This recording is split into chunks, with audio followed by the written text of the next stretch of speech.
Don't you wish you got in on the IPO for Zoom? Yeah. I hear loud and clear the warnings, and CDC most recently weighing in. I am dismayed that United Airlines alone has added 1,400 flights, and they're filling the middle seat. So it remains to be seen if any of us get religion at the last minute.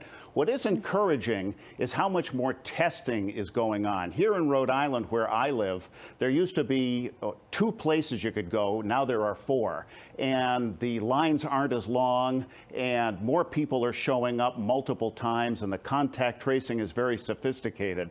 So I think the message is getting out, but will we heed it? We're also talking about those who have a range of views on COVID-19 and the precautions to it. So let's say that, you've got grandma who's being very careful, but you've also got a cousin who looks at it and doesn't take it seriously at all. How do you see all of those different viewpoints playing a role on this Turkey Day? That's what's tough about it. This is supposed to be when we give thanks. And this, for many people, myself included, is that one time a year you get to hug people that you can only hug once a year. But you hug your grandfather now, and you may not get to hug him on Christmas. People are inevitably going to travel more than they're being told to. But I think there's a wariness out there. There's a message out there about keeping kosher that will still help.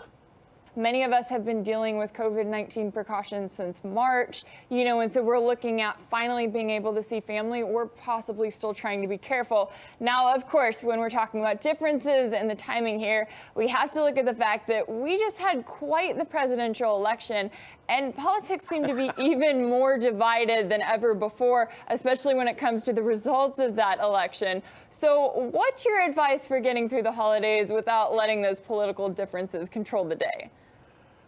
One crazy uncle or tipsy aunt is always just one Rush Limbaugh quote away from disrupting Thanksgiving dinner. Recently on my show, The Big Picture, we had Lisa Gaucher, who is the etiquette advisor to the stars, and she's at BeverlyHillsManners.com, where she has some tips for deflecting and diverting when things get dicey. How many times can you excuse yourself and go to the bathroom? The old dime in the meter trick has limited prospects because topic number 1 is what's going on in America. So good luck with that one. I think it will be the elephant in the room.